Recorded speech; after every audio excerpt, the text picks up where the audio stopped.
sæl og velkomin í hádegisviðtalið sem að þessu sinni sent út frá höfuðstöðum Orkuveitu Reykjavíkur hér að Bæjarhálsi. Í morgun tók til starfa alþjóðlegur orkuskóli á framhaldsstigi en hann í umsjón Orkuveitu Reykjavíkur, Háskóla Íslands og Háskólans í Reykjavík. Á meðal þeirra sem ræddu við fundargesti hér í morgun var forseti Íslands Ólafur Ragnar Grímsson og hann sestur hérna hjá mér. Velkomin Ólafur. Takk fyrir. Hvaða þýðingu hefur skóli sem þessi?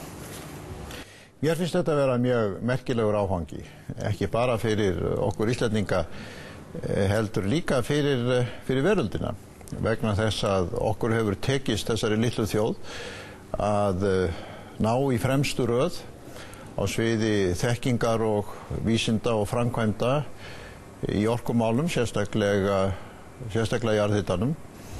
Og með því að stofna til þessa orkuskóla að þá Orkuveita Reykjavíkur sem tvímælalaust fremsta fyrirtæki í veröldinni á þessu sviði. Ég veit að það eru stór orð, en það nú bara einfaldlega þannig að það þýðir ekkert að skafa utan að því. Orkuveitan fremsta fyrirtæki heimi á þessu sviði og tveir öflugustu háskólar Íslands taka höndum saman og búa til vettvang sem getur orðið öflugt framlag okkar Íslendinga til baráttunar gegn loftslagsbreytingum og til þeirra umskipta í orkubúskap heimsins sem þurfa að fara fram á allra næstu áratugum og þar með styrkt samkeppnisstöðu okkar Íslendinga í veröldinni en líka boðið ungri kynslóð, fólk sem hefur áhuga á raunvísindum, verkfræði, jarðvísindum, ný tækifæri svo að menn geta sameinað það að eiga áfram íslenska rætur en láta að sér kveða á heimsvísu og þess vegna finnst mér þessi atburður hér í morgun vera merkileg byrjun og ásamt orkuskólanum á Akureyri sem stofnaður var fyrir nokkrum mánuðum síðan að þá erum við Íslendingar búnir með þessari ákvörðun hér í dag að gera okkur þannig úr garði að við getum orðið öflugir þáttakendur á því sviði sem tvímælalaust eitt mikilvægasta svið veraldarinnar á 21. öldinni. Þú ræddir um það í dag að kannski fólk hafi ekki gert sér grein fyrir því áður að fyrir aldamótin hefði verið umræður um það hvort að loftslagsbreytingar væru vandamálið ekki en nú væru allir orðnir sammála um þetta. Hefur hugarfarið gagnvart þessu vandamáli breyst?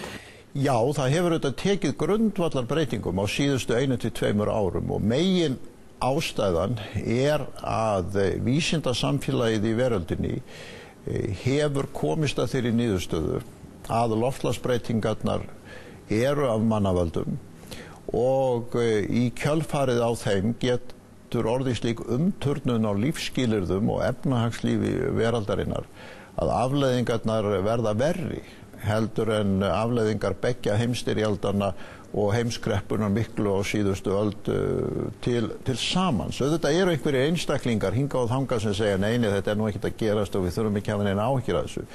En staðreyndin sú að allar háskólastofnanir í veröldinni, allar öflugar rannsóknastofnanir, hvaða nafni sem það nefnast, hafa allar tekið þátt í því að komast að þessari niðurstöðu.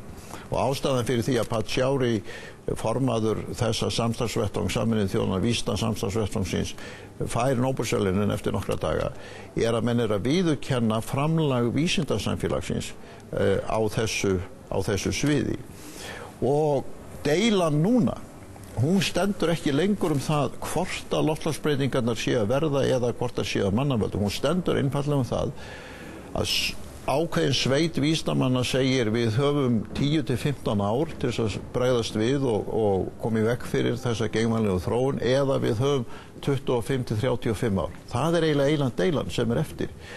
Ég hef sagt bæði hér heima og á fjölmörgum fundum víðum veröld, það skiptir í raun og veru engu máli hvor sveitin hefur rétt fyrir sér því að þetta ótrúlega skammur tími og hvað þarf að gera?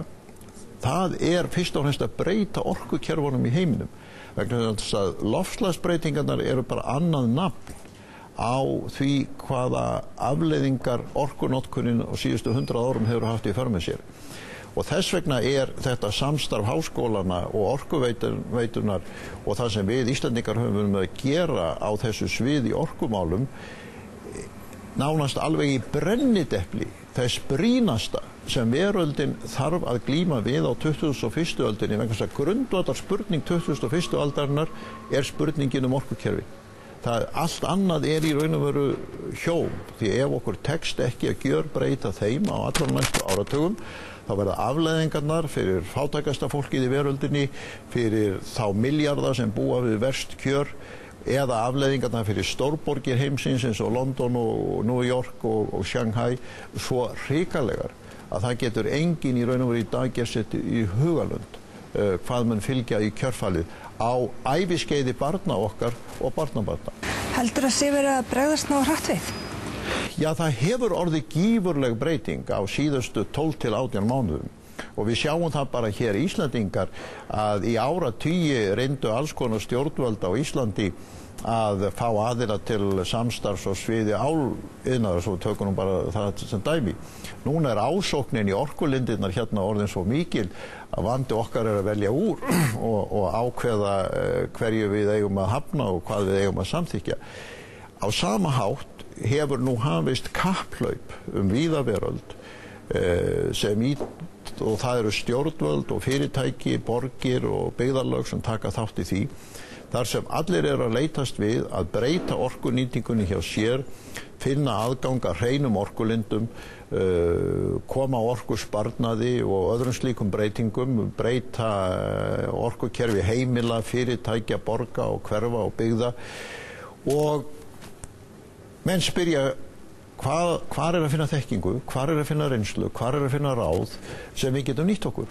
Og þá staðnæmast menn í henni alþjóðlegu stigatöflu við þetta litla land hér í Atlantshafi sem hefur tvímælalaust umfram önnur lönd og það hljómar kannski sem stærilæti en það bara harður veruleiki ná þeim árangri að gjörbreyta orkukerfinu á æviskeiði einnar kynslóðar frá því að vera 80% háð kolum og olíu eins og Ísland var fyrir 50 til 60 árum síðan yfir í það að hafa mestu nýtingu hreinnar orku í veröldinni, 100% af rafmagnsframleiðslunni, yfir 90% af húshitunni og rúm 70% af heildarorku nýtingu landsins. Og það ekkert annað land sem að hefur náð þessum árangri. Og þess vegna hefur verið hér á síðustu árum stríður, straumur, forseta og fyrirmanna víða aður veröldinni, forsvarsmanna, stórfyrirtækja, ráðherra og annara sem allir vilja koma til Íslands og fá að kynnast því hvað við höfum fram að færa. Og þegar þeir koma hingað, meðan annars í þetta hús, hér, hús Orkuveitunar, og ég hef komið hingað með fjölmarga gesti, allt frá forseta Indlands til forseta Djibouti, forseta eins stærsta ríkis heims til forseta eins minnsta og fátækasta ríkis heims og fjölmarga aðra áhrifamenn, þá komast mann að raun það að bak við þennan árangur Íslendinga öflug sveit af vísindamönnum, verkfræðingum, tæknimönnum, rannsóknarstofnunum og háskólum sem hafa vit á því hvað þeir eru að gera. Og það sem gerðist hér í dag var að það verið að tengja saman þessa þekkingarsveit í háskólunum tveimur og hér í Orkuveitunni og búa til öflugan vettvang. Ég þakka kærlega fyrir þetta, Ólafur Ragnar, og hádegisviðtalinu lokið hjá okkur í dag. Verið þið sæl.